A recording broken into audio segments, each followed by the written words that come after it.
بسم الله الرحمن الرحيم الحمد لله رب العالمين والعاقبة للمتقين والصلاة والسلام على أشرف الأنبياء وإمام المرسلين سيدنا ومولانا محمد وعلى آله وأصحابه أجمعين اللهم فقهنا في الدين وعلمنا التأويل وجعلنا من خير أمة سيدنا محمد عليه أفضل الصلاة وأتم التسليم اللهم لا علم لنا إلا ما علمتنا إنك أنت العليم الحكيم.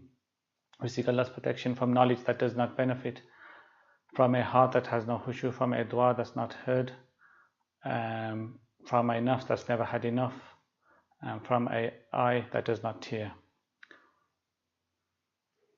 Allahu Akbar, la ilaha illallah, Allahu Akbar, wa lillahi alhamd. Allahu Akbar, la ilaha illallah, Allahu Akbar, wa lillahi alhamd. Allahu Akbar, la ilaha illallah, Allahu Akbar, wa lillahi alhamd. Assalamu alaikum wa rahmatullahi wa barakatuh. Inshallah, everyone's doing well. Everyone's Eid has gone well. These blessed days of Hajj gone well, and it's a bit of difference. We're going to continue with the Seerah of the life of the Prophet Sallallahu Alaihi Wasallam, the biography of the Prophet Sallallahu Alaihi Wasallam, and lessons that we can learn from it. Now, I'm having a bit of an issue with the internet, really. So if you're having some problems, let me know, and I'll try to restart. But hopefully things will go well. We'll continue anyway. So it's a bit of a difference. Actually, I think it's probably the first time that we're doing a class on a Tuesday since we started. And the reason is because there's a certain time scale I'm going to, and I want to finish the lesson. So I want to do the khatam of the Seerah, and inshallah we're going to try to do it. I want to try to do it as in person, so rather than just doing it online. And my uncle, actually, who we consider obviously one of the heads of the house, he's not going to be around in a couple of weeks. So I was trying to speed things up and complete while he's still around, because it would be nice for him to be there as well, inshallah. So that was the reason, I think, because yesterday was Eid for those that follow the moon sighting, and so it was no lesson yesterday and Monday, so I want to do today. But by the end of the lesson, I'll kind of explain how many lessons we got left and what the plan is, inshallah. But let's continue. First of all, like I said, about Hajj, inshallah everything's gone well for everyone. May Allah subhanahu wa ta'ala accept everyone's du'as and these blessed days, and forgive us for all our shortfalls. Right? And once again, I did not plan it, but subhanAllah, how it kind of fitted in. We were talking about the farewell pilgrimage last week, and obviously the week before that we were talking about the first Hajj. And we spoke about how the Prophet ﷺ was standing there giving the last sermon. Okay, and you got all those 124,000 people he's speaking to, right? And actually, and it happens quite often, but there was a beautiful video going around this time around which I want to share. And picture yourself and understand it. So I mean, in this particular video, people are kind of climbing up Jabal Rahma, but the kind of, I suppose, relied upon opinion is the Prophet ﷺ did not go on top. Obviously, he was at the foot of Jabal Rahma, then everyone was around him.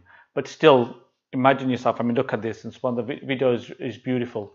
But then picture that, and again, when we talk about putting yourself in that situation, going back and living the Seerah as we go through it, the reason why I want to share it, because it brings about a good image, inshallah. So let me just see.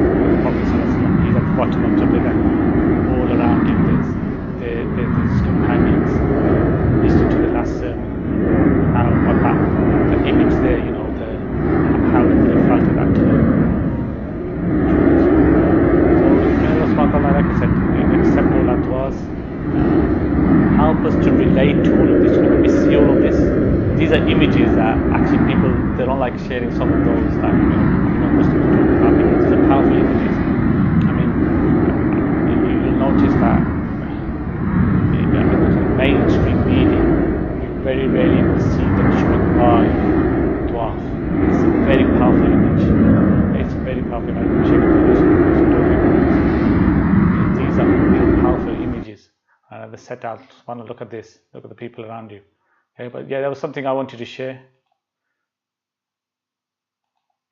Very prompt, but it kind of relates to when we're talking about the last sermon and the farewell pilgrimage. Okay, so we continue inshallah, and just give me one sec.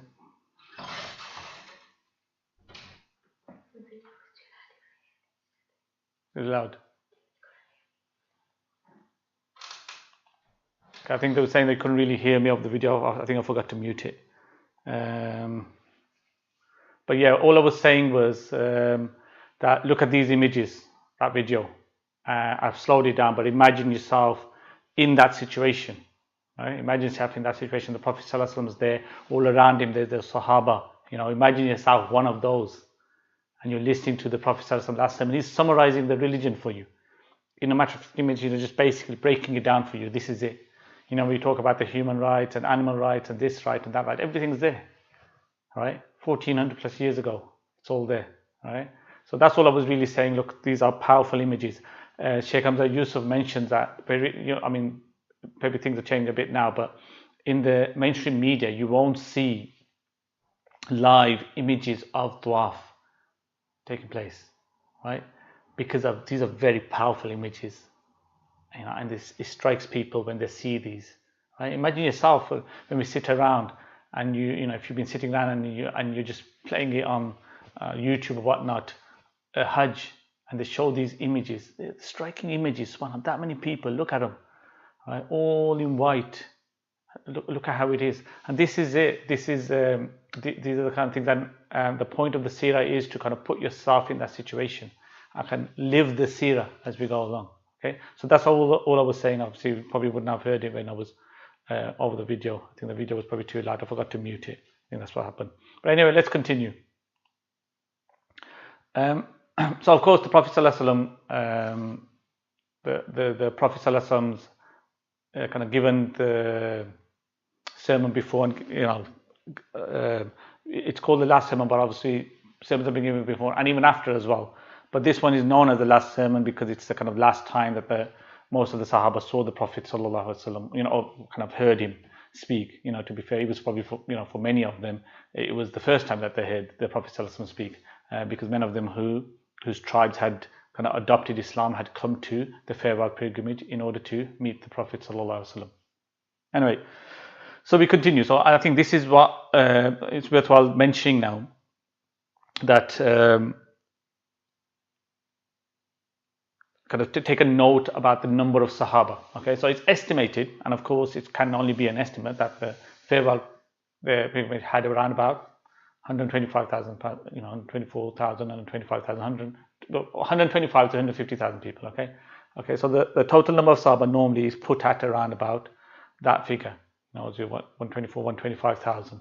Okay, it's likely that this, the reason for this is because, and again, no one's kind of done a kind of census on this of the Sahaba. In fact, the only true real census that was done, the counting of the Sahaba that took place, tend to be around battles. Because how many fighting men do you have? Okay, can you spare that? That was the only time it was really done. Okay, we know, for example, that those who accompanied the Prophet at Hudaybiyah numbered around 1,500. Okay, so there were obviously those who remained back. There were a lot of women and children remained back in Medina. But at that time, the 6th year of the Hijrah, the number of Sahaba was probably around about 4,000 or 5,000. Okay, so many of those had kind of spent years with the Prophet ﷺ. Okay, but the estimate of around about 125,000 at the farewell pilgrimage is likely given as a number because of a hadith about the number of prophets. Okay, that Allah subhanahu wa ta'ala has sent out, and in the hadith, the Prophet ﷺ then it's about 125,000 anbiya, nabis he sends 313.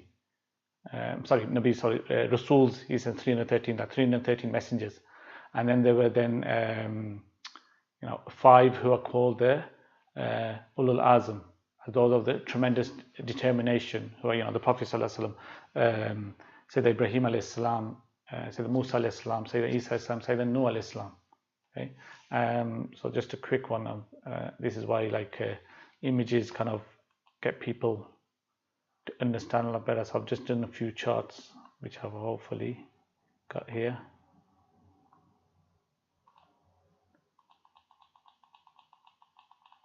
So first of all, obviously you've got the ranking of, so you got the prophets, all the prophets. Then you got 313 messengers. All right, and then you got the kind of, I suppose, lead right at the top, which is known as the Ulul Azam, which is, you could say, the Prophet Sallallahu Alaihi Wasallam, Prophet Ibrahim Alayhi Salam, Prophet Musa Alayhi Salam, Prophet Isa Alayhi Salam, Prophet Isa Alayhi Salam and Prophet Nuh Alayhi Salam. Okay, so this, like I said, this what we say about this 125,000 that's given is given for this reason, maybe, you know. Okay, 125,000 Sahaba of those, you can say, you know, look, almost imagine like this, the pyramid that I spoke about. Okay, so then what you have is the kind of ranking within that of the Sahaba.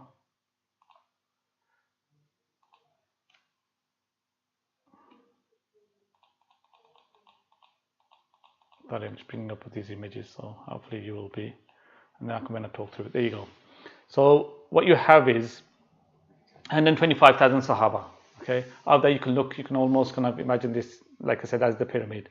And of that you have, I suppose, 12,000 for whom we have some kind of biographical information. Okay, so you have 12,000 Sahaba for whom we have some information about their lives, who they were, their names.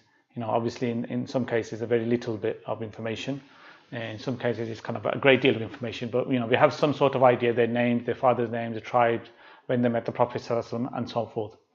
Of those, around about 12,000, okay, who, you know, we know like a significant amount probably, and about 10% of that probably around about 1 to 2,000 Sahaba for whom we know about, whom, you know, we now have a significant amount, that is to say, you know, the kind of biographical entries in the kind of dictionaries or more than 2 or 3 lines, you can say. Okay, now of those kind of 1 to 2,000 Sahaba, about say 200 of them narrate 95% of the hadith in the major works of hadith. Okay, or we should say 200 of them narrate more than 5 hadiths. Okay, so 125,000 Sahaba, we know about something about at least, you know, kind of 10% of those. Okay, and then about 10% of those we have 10 to 15% of those who we have a significant amount of information, and about 10 to 15 of those narrate some hadith. Okay, so about then 10% of those, about say 20 Sahaba, were known to give fatwas.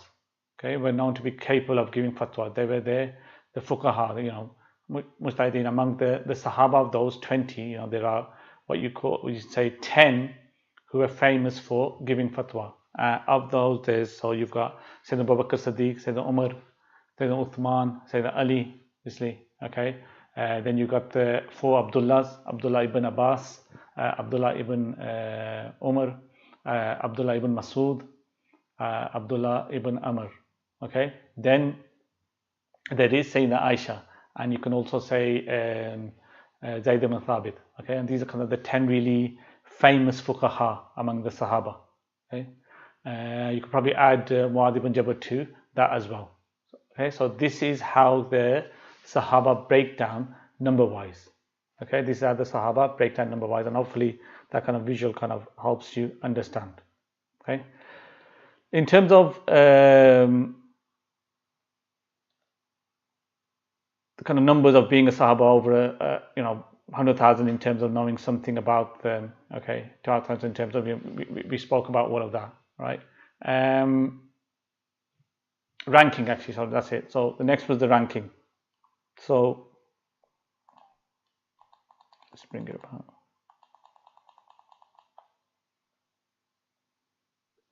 This is how, generally speaking, they ranked, right, when it comes to Sahaba. So at the top you have the 4 Khalifs. So after the Prophet ﷺ, in terms of honor and esteem, you have the 4 Khalifs in that order: Sayyidina Abu Bakr Siddiq, Sayyidina Umar, Sayyidina Uthman, and Sayyidina Ali. Okay, may Allah subhanahu wa ta'ala be pleased with all of them. Then you have the 10 who were promised paradise. Okay, the 10 who were promised paradise. And let me just quickly bring that up then, so everyone knows those as well. So these are the 10 who were promised paradise. Sayyidina Abu Bakr Siddiq, right, who is the father-in-law of the Prophet ﷺ, 22 plus years of service with the Prophet ﷺ. And this is, we're talking about, prophethood. When the Prophet ﷺ announced his prophethood, Sayyidina Umar, Ibn al-Khattab, then you got Sayyidina Uthman, okay, Sayyidina Ali, then you've got Sayyidina Abdul Rahman ibn Auf, and you have Sayyidina Abu Ubaidah ibn al-Jarrah, then you have Sayyidina Talha ibn Ubaidullah, then you have Sayyidina Zubair ibn al-Awwam, and then you have Sayyidina Sa'd ibn Abi Waqqas. Finally, you have Sayyidina Zayd ibn Zayd. Okay, Zayd ibn Zayd. Right, so that's the 10 that were promised paradise. Okay, you hear that quite often, but it's still, mention who those 10 are. So back to our ranking then. You have the Khulafa Rashidin, then you have the 10 that were promised paradise. Obviously, there's some overlaps in there because of those, the 4, the Khulafa are in there, right? Then you have the Muhajir. Okay, you have the Muhajir, those who were with the Prophet ﷺ for Meccan times. Okay, then you have those who fought at Badr. Okay, then those who fought at Uhud. Okay, we don't worry about the Khandaq because Medina was besieged in Khandaq and there was not actual kind of real fighting that took place. Okay, so the next ranking is the people of Hudaybiyah. Okay, those who took that oath about which Allah subhanahu wa ta'ala said, radiyallahu ta'ala anhu, that Allah is pleased with them. Right? So Allah is pleased with them. And then you have those who became Muslim before the conquest of Mecca. Okay? Those who became Muslim after the conquest of Mecca. Okay? Then you have those who were present at the farewell pilgrimage. Okay? So within that ranking there are, you can say, certain special people. Okay? Special groups. You have the Ahlul Bayt of the Prophet ﷺ, partner of the Prophet ﷺ. You have the mothers of the believers, the wives of the Prophet ﷺ. Okay, remember, because the rank of a mother, that's why they don't mention about that they are mothers, and you know how the rank of the mothers is. This is why some argue that the rank of the wives of the Prophet ﷺ is right there at the top. Okay, right at the top. But anyway, these are kind of special groups and special rankings for them. And then you have the likes of Sayyidina Abu Hurairah, who, although he only had 3 years with the Prophet ﷺ, yet he spent every kind of waking minute, within reason, with the Prophet ﷺ. Okay, and during that time, this was in a way, the Sahaba, I suppose you can say, were ordered, if you like. Okay, and hopefully that's kind of useful for people and get a bit of an understanding of that. Okay.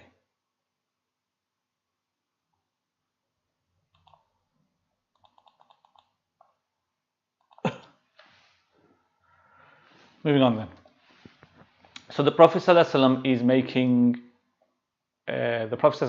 prep to return back to, so the preparation to return back to Medina, and after Hajj. Okay. Now it is at this point that Sayyidina Ali arrives. Sayyidina Ali arrives from Yemen accompanied with 300 men. Okay. So he had been sent to Yemen to be a governor, and you can say kind of a teacher as well, right? So this was the model of the Prophet ﷺ, and something that maintained throughout the Khulafa Rashidin. Okay, certainly up to the Uthman, until the kind of fitna arrived. Okay, where political and spiritual leadership was united. Okay, so the Prophet ﷺ, now the situation is this: the Prophet ﷺ was the Mufti. Okay, he knew the religion, and therefore was also the Qadi. Okay, Mufti because he was that could give the legal rulings, and the Qadi because he could enforce his legal rulings. That's basically the difference between Mufti and Qadi. Okay, so when a Mufti gives you a legal ruling, you can take it or not. When a Qadi gives you a hukum, tough. Okay, Qadi gives you a hukum tough. And because he was a Qadi, he was also the ultimate authority. Okay? Those that he sent out, he didn't just send out teachers, okay, muftis, but as not just as muftis, but as Qadis. Okay, although those tribes kind of had their own chiefs, those chiefs would kind of defer to the ruling of the Sahaba. Okay, that particular Sahaba. So this continued until you began to see a kind of separation between religious knowledge and religious authority. Okay, this might get a bit confusing. Don't worry about it. I just trying to give a bit of a background on how it is. So you got religious knowledge and religious authority. Okay, until you then begin to see kind of separation between religious authority and knowledge. Okay, so you can say you've got Abid, the worshipper. Okay, you've got Mufti. Okay, then you've got Qadi, and then you've got Hakim. Okay, a person of sound religious faith and practice who is also one who who knows the religion, who is also the judge, who is also the ruler. Now, everything's together, right? Then what you do when you start to see a split. The Hakim bit splits off. So you can have a governor who splits off. Okay, then you have a Qadi who is also a Mufti, also a righteous person. But this governor bit, Hakim bit, that splits off. Right? Then later what happens, the Qadi and the Mufti, they're separated. Okay, so you got two types of knowledge. Okay, both qualified, but one ruling is enforced by state and one not necessarily enforced. Okay, so that's the difference there. So that kind of separates as well. So you still got these people of knowledge who understand everything, but you know their ruling is not enforced. I think a really amazing example is Imam Malik. Okay, one of the four madhabs. Imam Malik, one of the governors at that time, the ruler came to Imam Malik. I can't remember the name of the ruler at that time, but he came to Imam Malik and he said to him, he wanted to make his fiqh. Okay, so Imam Malik refused to be a Qadi. Okay, he refused to be a Qadi. And actually, it was the case for a lot of of these madhabs, the Imams of madhab. He wanted to make his fiqh, the fiqh of the empire. Okay, he says, "You'll take your Muwatta, and I want to make it law." So he come along the ruler and he said this to him. He goes, from Spain all the way to Afghanistan, it's your fiqh. Everyone will have to follow yours. Okay, imagine, so think about it now, how we've got this different mazhab. At that time, he was going to say, no, there's no difference here. Here you go. You got to go according to Imam Malik's fiqh. And Imam Malik refused. He said, no, you will restrict Allah subhanahu wa ta'ala's mercy. Okay, difference of opinion is a mercy. Difference of opinion is a mercy. So subhanAllah, look at this. Difference of opinion is a mercy. Hence why we have the madhabs. Okay. Yes, you got people talk about we don't need to follow the madhab. We have the hadith. Subhanallah, you have the knowledge. You've broke everything down. You understand the whole process. That's what they've done. That's the point of school. And I've gone through it quite a lot. So I mentioned all it is the ones that are saying we don't need to follow a madhab. You are following a madhab. You're just following your own madhab that you kind of making up by picking and choosing as you go along. So the madhab is your madhab, right? Anyway, so later what happens is actually you have the righteousness and knowledge that separates. Okay, so now you have Hakim, Qadi, Mufti, Taqi, the righteous person. Right? This is the way it works. Every attempt in Muslim history actually is an attempt to bring all of these back together again.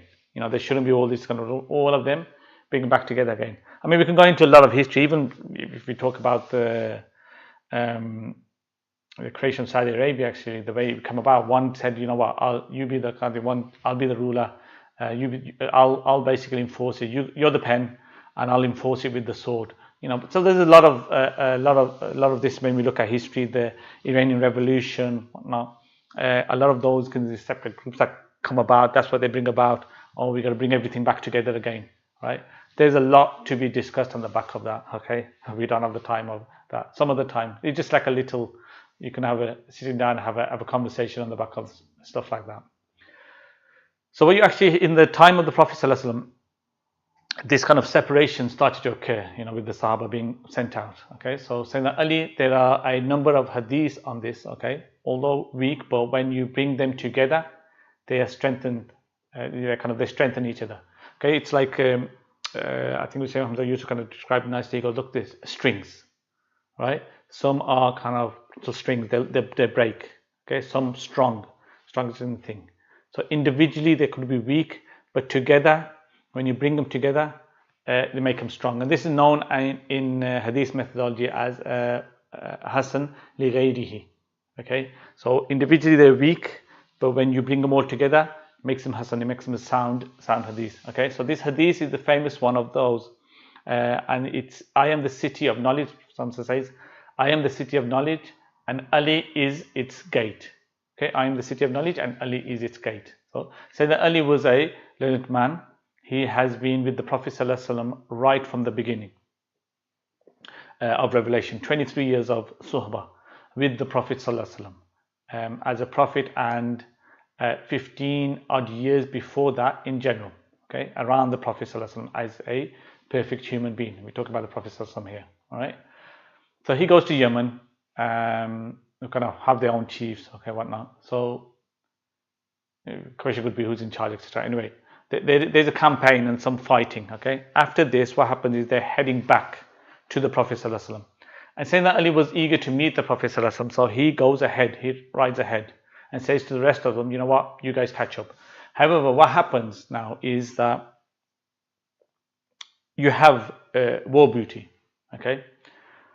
And Sayyidina Ali does not want to split the war booty. Although normal practice is 1/5 is for the state, the rest you split among those fighting, okay? But here Sayyidina Ali said, look, I don't want to split the war booty. I would rather the Prophet ﷺ decide. I'd rather let the Prophet ﷺ decide that. Now, Sayyidina Ali is making ijtihad here.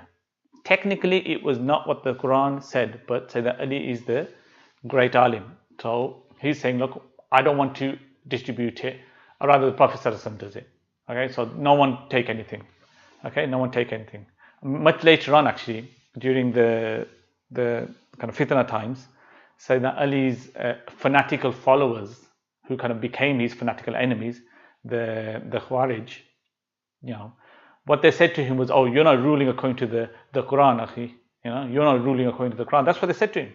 They were saying to him, when the decision making, you're not ruling according to the Quran. The Quran and Sunnah, okay? You must follow Quran and Sunnah. Okay? What they mean is that you must follow my interpretation of the Quran. That's what they were saying to him. Okay? You must follow our interpretation of the Quran. Okay? Because that's what it is, it's about interpretation of the Quran. Now when this was said to Sayyidina Ali, he said, look, I am the Quran that walks on two legs, meaning I'm the walking Quran, meaning I understand the Quran better than you do. Okay, I understand the Quran better than you do. Right? So anyway, Sayyidina Ali goes ahead. He's told them what not to touch the war booty, and he goes ahead. The deputy, the one who was left as a deputy, as they're going along, the rest of the actually go to the deputy and they say, look at us. We've been out for battle for so many months. Look at the state of us. Okay, it's not presentable in front of the Prophet ﷺ. Okay, we're not presentable in front of the Prophet ﷺ. Let us at least get some decent clothes, one kind of clothes from the war booty, just one set of clothes each. This, remember, is also ijtihad. And the deputy said, okay, that sounds good enough, that sounds reasonable, let's do that, that's fine. What happens is Sayyidina Ali meets them outside the city and he sees what they've done. And he gets angry at them. He goes, what did I tell you? I told you not to touch anything. And they said, look, this, they can explain this is what it was. And they said, no. He goes, no. Take off the clothes and put yours back on for what you had. Okay, so can you imagine this? Now, this is what you need to understand in the situation. These people are going to meet the Prophet ﷺ for the first time, probably for the first time. Okay. Example of this is you're working in a farm all day. Right? Put yourself in that situation. You're working in a farm all day. We're going to meet this big grand sheikh who's come to the masjid. Okay, this grand sheikh has come to the masjid. We're going to meet him. Now, you're not allowed to go home to change your clothes. Okay? You want to change. Okay, you want to change. And imagine this is the Prophet ﷺ. Okay? Or for the women, let's imagine, say, look, we're going to a wedding. You're not allowed to change. They probably agree to meet the sheikh in the dirty clothes, but not going to go to the wedding in dirty clothes, no chance. Okay. Now imagine if this was said, there would be some murmuring. Okay, and there was. No matter how much, you've got your respected teacher who says this to you, regardless of how much you respect that teacher. I can't really give, our teacher gave this example, obviously. He can give his example. I can't give the same example. Well, I'm not going to get much respect for myself, but so my teacher, basically, he says it. He's going to get so much respect, even regardless of how much respect he has. People will still kind of, what's he talking about? Look, we can't even go home, get changed. Okay, no matter how much respect for him, you'll still kind of, there'll be this murmuring. Okay, by the time they catch up with the Prophet ﷺ, so he had reached a place called Ghadir al-Khumma,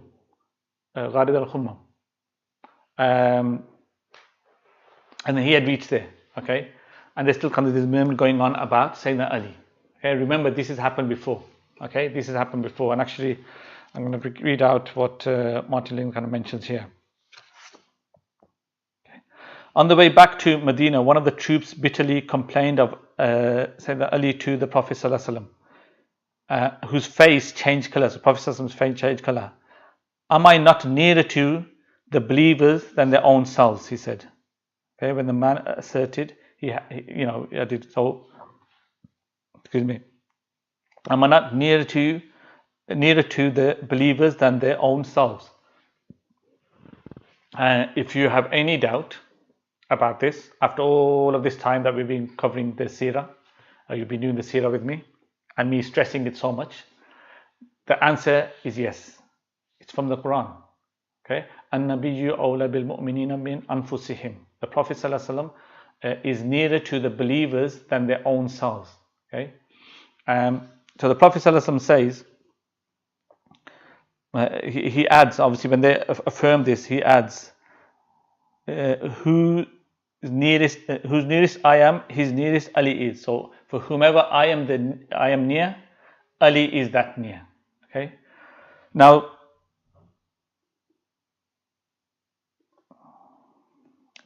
the word actually here used is Mawla. Okay, which is translated and interpreted differently. So for whomever I am a Mawla, Ali is their Mawla.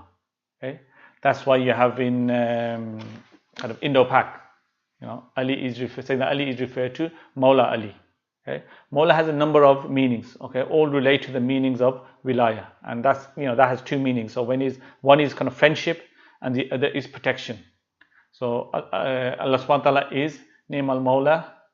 Okay, Ni'mal Mawla. So what a wonderful friend, what a wonderful protector, what a wonderful one to have near to you. Okay? So looking at what the Prophet ﷺ is very clear. Context it's very clear here. Okay, context is important. Context is very clear here.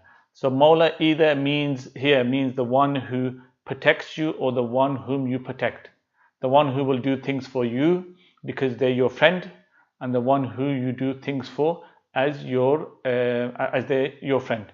Okay, so hence the Prophet ﷺ is Mawla. He's Maulana. Okay, so Mawla, our Mawla, that's where the kind of word comes from in Indo-Pak. It's taken to mean kind of alim. Okay, maybe it's to indicate what an alim should be. I suppose that's what you can think of. Okay, how it should be your Mawla, the one you turn for help, etc. Okay, so this kind of this incident actually, the Shia kind of give tremendous importance to. They celebrate this as an Eid actually. They give so much importance to it. Now let me just kind of continue on this, then I'll give a bit of explanation on the back of it.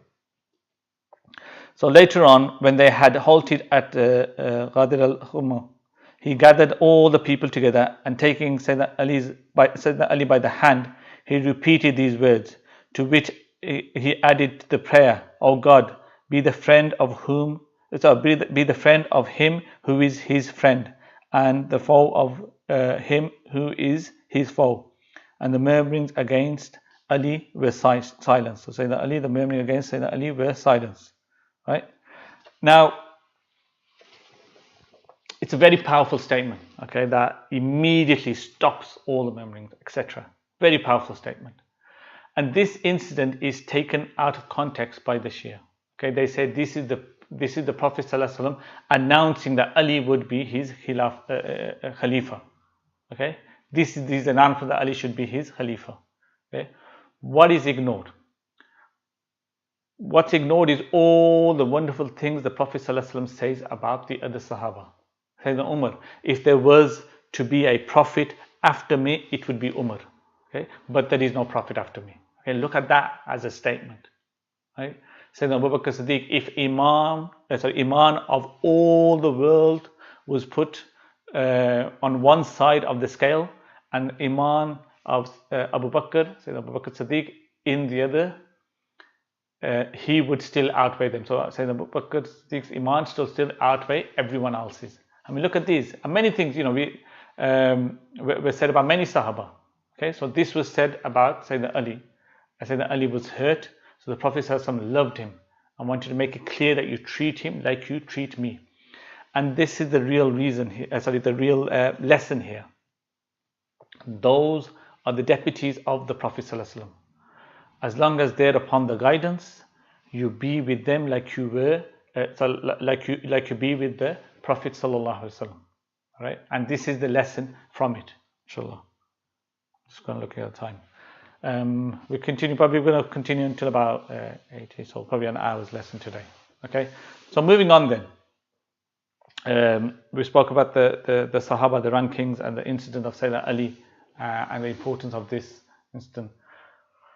So the Prophet ﷺ returns to Medina, and he will never leave Medina actually for the rest of his life now. Okay.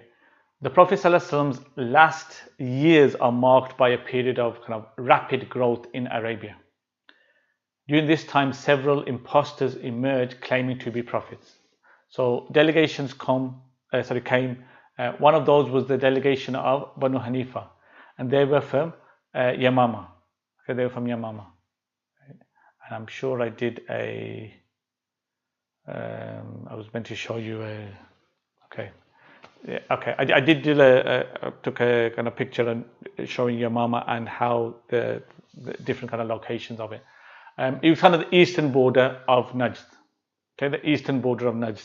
So just imagine this then. So you're looking at a map. You've got Mecca, then you've got Medina, and then towards the eastern borders, right, you've got Yamama.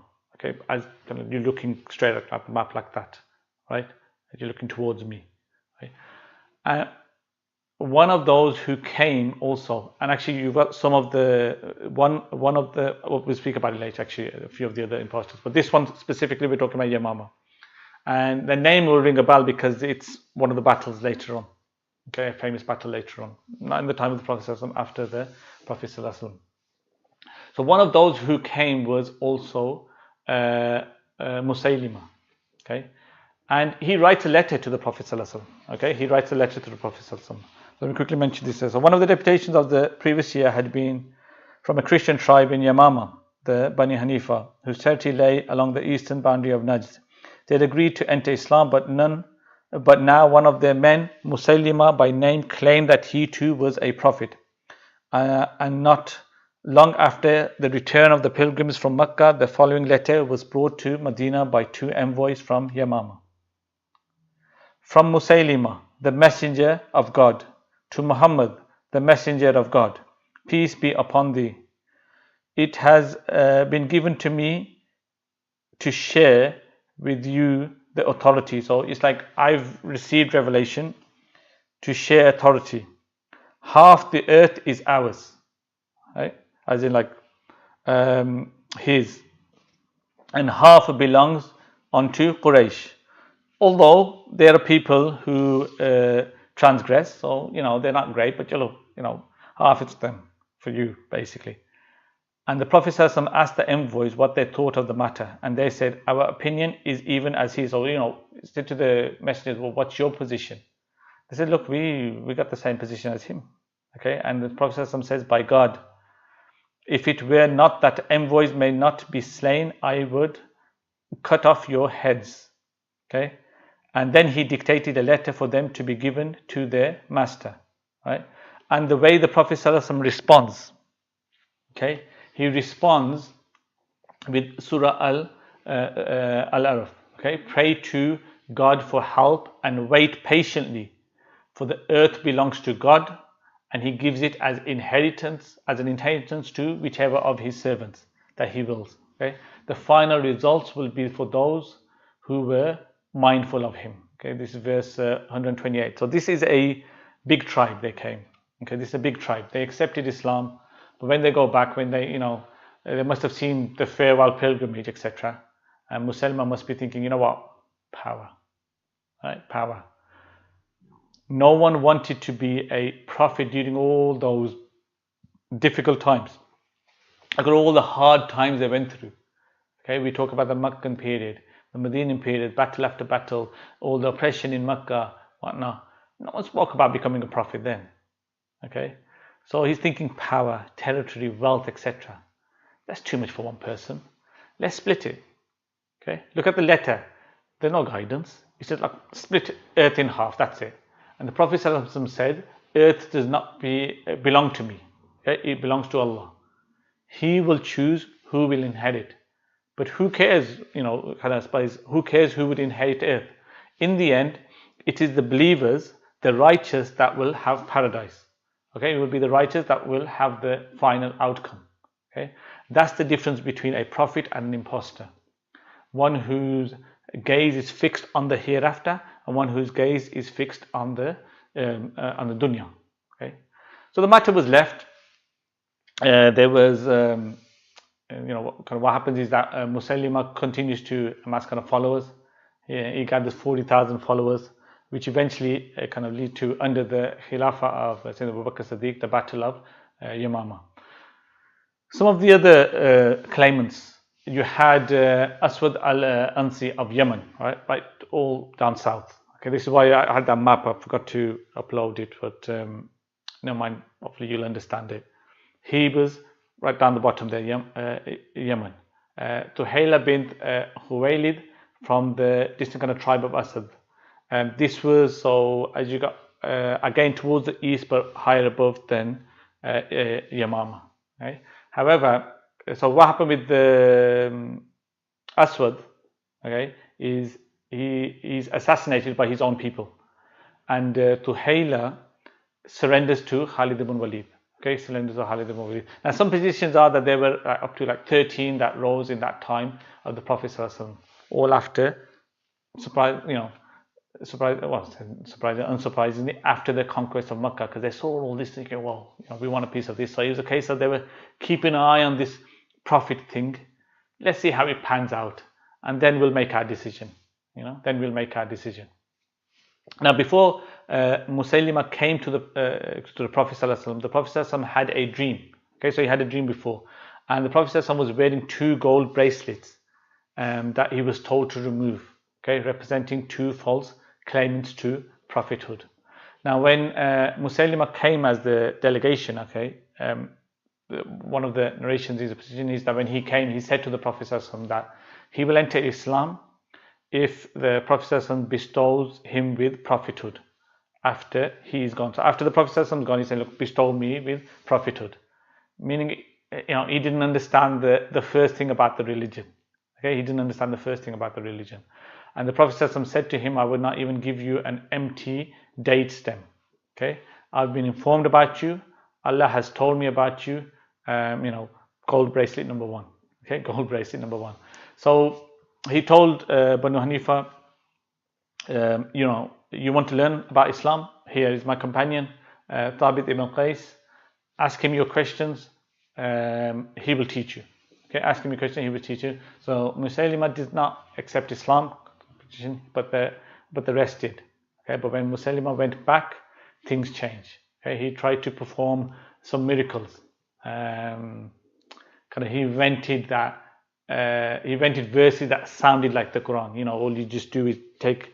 You've got like a surah or verse, and all you do is you take an individual word and just replace it. Okay, but he gained followers because of politics. I think, what was it? Just trying to think. So there was kind of silly miracles that he tried to do, but it wasn't really kind of working. He was just trying to fool people at the end of it. But again, it was because of politics. What was it? The question here was why should the Quraysh have a prophet? Okay, that's what was said at the start. Bani Abdiddar had said that, about Bani Hashim. So you got these sub clans of Quraysh, these two brothers, but they didn't kind of, at that time, they didn't bring about their own prophet. They just said, look, why should they have one? Why should they have it? Why is it that we don't have a prophet? And this is the same, but the Christian tribe, they knew more about these things. So that's why he called Bad. He played on that. He said, oh, why should they have a prophet? Why shouldn't we? Right? And people thought, yeah, that's right. Why don't we have one as well? And that's what happened. That's what he played on, and that's why people started following. And he got a big size, decent size following. Just quickly finish off what Artilin kind of mentioned here. So two of the impostors arose about this time. Dulayla, a chief of the Bani Asad, and okay, we mentioned about that. Yamna had a brief success.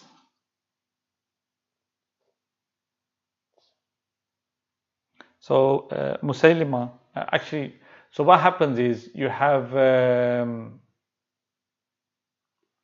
Musaylima is actually killed by Vashi. Remember going all the way back to Battle of Uhud, and when you got Sayyidina Hamza, okay? Sayyidina Hamza is martyred, and Hind, remember, she paid this slave to, you got only one job. Your one job is to kill Hamza, okay? Sayyidina Hamza, and he martyred Sayyidina Hamza. Now this Vashi, obviously, he's become Muslim, and he then kills Musaylima, right? So kind of is disgraced one side. So two murders. One is kind of disgraceful. One is then obviously Frank is kind of raised to kill this imposter. But yeah, that's how much later on when in the battle, this is how he is killed. So finishing off then, actually, and then I just want to do quickly, because I want to go through Jannat al-Baqi, because I mentioned that. You've got the kind of, suppose, the last political act in the Prophet ﷺ's life, right? So shortly after returning from Hajj, the Prophet ﷺ turns his attention north, hoping to unify all of Arabia. He dispatches an expedition of 3,000 men led by Zayd's teenage son Usama, okay, to take action against the Syrian Arabs who had fought alongside the Romans at Mu'atta 3 years ago. Okay, now remember, 3 years ago you got the likes of Sayyidina Zayd, Sayyidina Jafar, who were among those, the few Muslims that were martyred, and then you had that time when Sayyidina Khalid ibn Walid, took the and he kind of led the army, and they got out of there, right? That was the beginning of what you call the sword of Allah. That's how he was described as the sword of Allah there. Okay, so some of the few that were martyred when they attacked the Roman Arab forces. Okay, so Mu'atta is near the southern border of the Dead Sea. Now, Sayyidina Usama bin Zayd was given command, though there were senior Sahaba in the army, and he was only 18 years old. Okay. The second kind of argument, which was, I suppose, more problematic, was that he's the son of a freed slave. Okay, when you have the nobles of the Quraysh in the army, he's the son of the freed slave. And here you see the Prophet ﷺ with the last act in upsetting the social order. So the Prophet ﷺ didn't send out an army to Syria. What he told Usama is that we're having a kind of appointed meeting with them. We need to show that we have not been defeated. We need to go and kind of supposed to show our strength as well. So the great political act here was appointment of Usama. Okay, the Prophet ﷺ is showing that that leadership is about competence and love to the Prophet ﷺ. It's about merit, not other social kind of construction of society, meaning age, caste, clan, etc. You're trying to break down that system. Okay, and on the back of this kind of murmuring, etc. Look at his age, is only 18, and he's the son of a freed slave. The Prophet ﷺ responded, "No wonder now you contest his leadership, for you have already contested the previous leadership of his father." Okay. Yes, by Allah, his father, Zayd ibn Haritha, who was one of the most beloved people to me. Remember who Sayyidina Zayd was the initially was the adopted son of the Prophet ﷺ. Okay, until you had the kind of verses revealed about that. But yeah, to that point he was the adopted son of the Prophet ﷺ. Now Usama is the son of that, so almost the adopted grandson of the Prophet ﷺ, and he loved him immensely. So he said, by Allah, his father, so Zayd ibn Haritha, who was one of the most beloved people to me, and was quite efficient for leadership. And this son of his is one of the most beloved individuals to me after his father. Okay,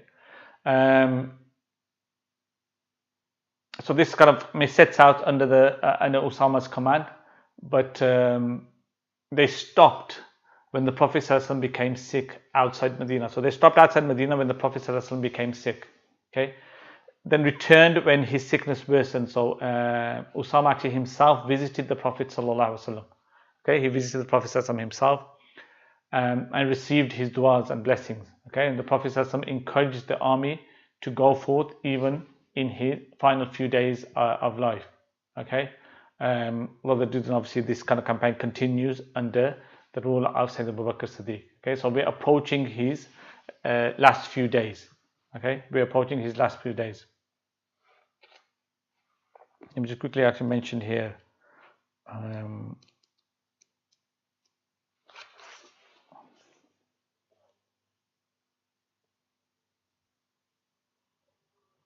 One night, not long after the Prophet had ordered preparation for the Syrian campaign, and before the army had left, he called to a freed man of his in small hours, Abu Muwayhiba, and said, I have been commanded to pray forgiveness for the people of the cemetery. Okay? So come thou with me. They went out together, and when they reached the Baqi, the Prophet ﷺ, peace be upon you, O people of the graves. The Prophet ﷺ said, peace be upon you, O people of the graves. Rejoice in your state. How much better it is than the state of men now living. Dissensions come like waves of darkest night, the one following hard upon the other, each worse than the last. Then he returned to Abu Muwayhiba and said, Subhanallah, I have been offered the keys of the treasuries of this world and immortality therein, followed by paradise. Prophet ﷺ, I have been offered the keys of treasuries of this world and immortality. You live on, and still paradise. You get everything, right? Paradise, your rank, everything. Live here as long as you want. You don't move from this temporary world, this dunya. And I have been given the choice between that and meeting my Lord and paradise. Oh, dearer than my father and my mother, said Abu Muwayhiba. Take the keys. This is Sahaba speaking. Look, take the keys. They don't want to be departed from the Prophet. Take the keys of the treasuries of this world and immortality therein, followed by paradise. So he's saying, take the keys. They want to be with the Prophet. But he answered, the Prophet answered, I have already chosen the meeting with my Lord and paradise. Then he prayed for forgiveness for the people of the Baqi. Now imagine this. If I said to you, okay, your beloved is coming. They're coming tomorrow. Okay? You can meet them tomorrow, or you can stick around. Okay? You can have a good time, and then when you're done, you can then go and meet them. If you really love that person, you won't enjoy anything until you meet that person. Okay? Excuse me. If you really love that person, you won't enjoy anything until you meet that person, because that's what love is. Okay, that's what love is. The Prophet ﷺ is Habibullah. Okay, and this has two meanings: beloved of Allah and the one who loves Allah intensely. Okay, beloved of Allah and the one who loves Allah intensely. Okay, Prophet ﷺ, given this choice, we say no. He wants to meet his beloved. Right? And that's where then he makes dua in Baqi and then leaves Baqi, Jannat al-Baqi. And I think it's a good time to show, because I did say that I'm going to show you Jannat al-Baqi, and I suppose if people do visit. Now Jannat al-Baqi, it's a graveyard. Some of the famous Sahaba are there, and according to some, up to 10,000 Sahaba are buried there. right? Up to 10,000 Sahaba are buried there. You get an opportunity, I think, whether it's after they open you up after prayer, or they do definitely after Asr prayer and Fajr prayer, okay? But generally speaking, I mean, it used to be open all the time before or after prayer all the time, and it used to be allowed, but they've changed a lot as well in terms of entrance and all that. First of all, let me show you an old picture of Jannat al-Baqi, how it used to be in the Ottoman time, but now it's suppose it's nothing like that. So there's an old picture of it.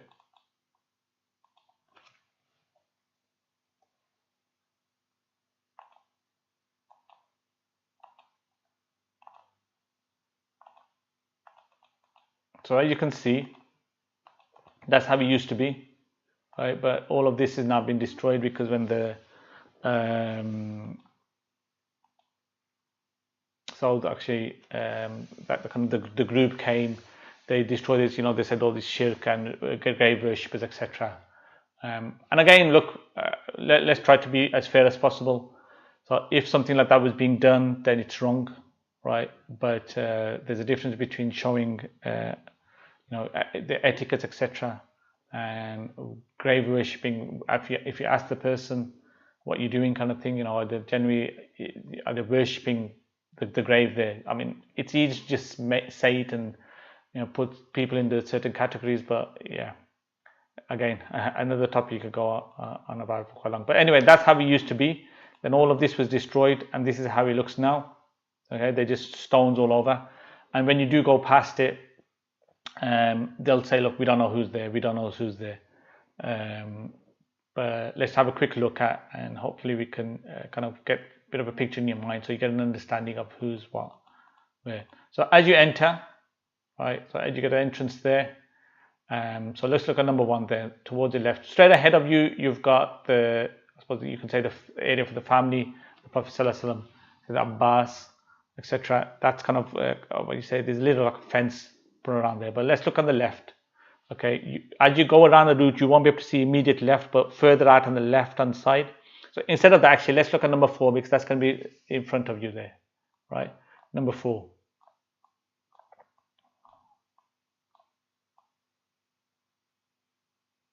So that's how it is, okay? And this is where the daughters of the Prophet ﷺ are, Sayyidina Ruqayya, Sayyidina Zainab, and Sayyidina Kulthum, right? So that's where the daughters of the Prophet ﷺ are. And then you have, so you got number 4, that's like there, and then I suppose right next to it, size number 3, and then towards the right hand side is number 5. So number 3, you have the wives of the Prophet ﷺ, Sayyidina Aisha, Sayyidina Sauda, Sayyidina Hafsa, Sayyidina Zainab bint Huzaima, Sayyidina Jawariya, Sayyidina Habiba, Sayyidina Safiya, Sayyidina Zainab bint Jas, Sayyidina Salama. Okay, and 5 is again, this is one that kind of cage off as well, the family of the Prophet Sayyidina Abbas ibn Abdul Muttalib, okay, and others amongst the Hassan bin Ali bin Abi Talib, right, etc., and all that. Then you have, if you look at 2, 6, and 7. So as you're moving towards the left, 2, 6, and 7, you have the relatives of the Prophet ﷺ, so Abdullah ibn Jafar and Aqil bin Abi Talib. So Aqil is so he's the uncle of the Prophet ﷺ. Okay, the uncle of the Prophet ﷺ. No, sorry, I got that wrong. So the uncle of the Prophet, Sayyidina Abu Talib. So Aqil is the brother of Sayyidina Ali.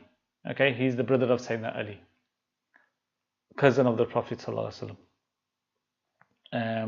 6, Imam Malik, that's correct for Imam Malik there. And then the 7th son of the Prophet ﷺ, Sayyidina Ibrahim, which we covered a few lessons ago when he passed away. Okay, then you have, as you go further ahead, some martyrs, etc. What I kind of want to focus on, because we're short on time, is this one, number 9, because you'll have a big group of people always hanging around this area. Okay, and this is where Sayyidina Uthman, who the 3rd Khalifa and the son-in-law of the Prophet. Remember, he was married to 2 wives. He's married to both daughters, 2 daughters of the Prophet sallallahu alaihi wasallam. All right, and then towards the left of that, you can see Sayyidina Halima Sadiya. the wetness of and the foster mother of the Prophet sallallahu alaihi wasallam. And final one, the top left, you got the companion Abu Sayyid Hudri and Saad ibn Muad. That's kind of when you're walking, that you probably can't see the graves because it's like there's a bit of a wall built up. Okay, so that's the way it is. Let's look at another one.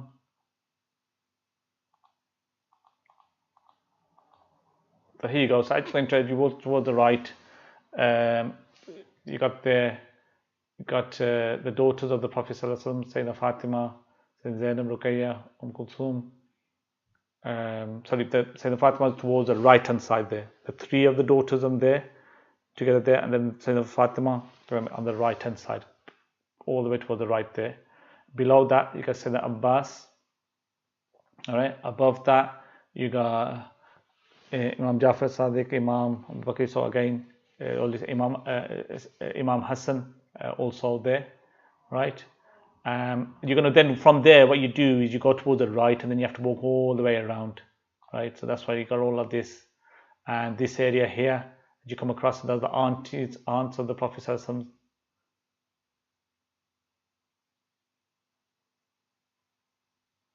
Okay, sorry, the wives here, that's the wives there. And then as you move on, right, then down here is you got Sayyidina Uthman. Okay, and then coming back on yourself, I said that wrong, so it's coming back on yourself. There you go. These are the aunts, the bottom left, right? So I got did wrong there. That's the wives of the Prophet on the top right.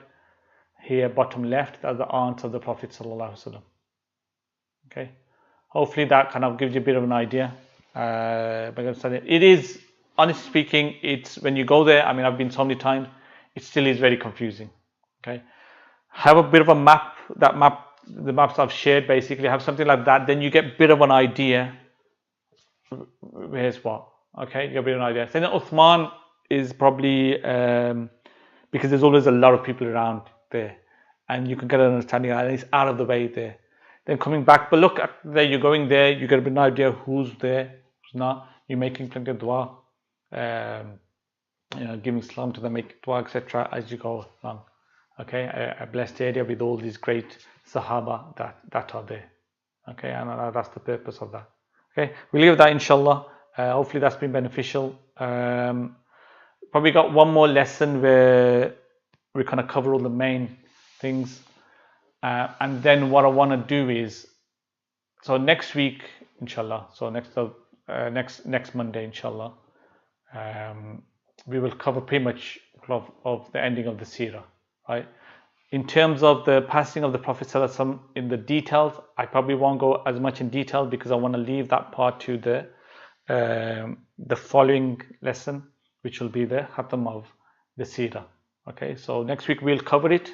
But we will briefly go over that particular part. Then I'll speak about what's happening after, and the burial, and the next Khalifa, briefly about that.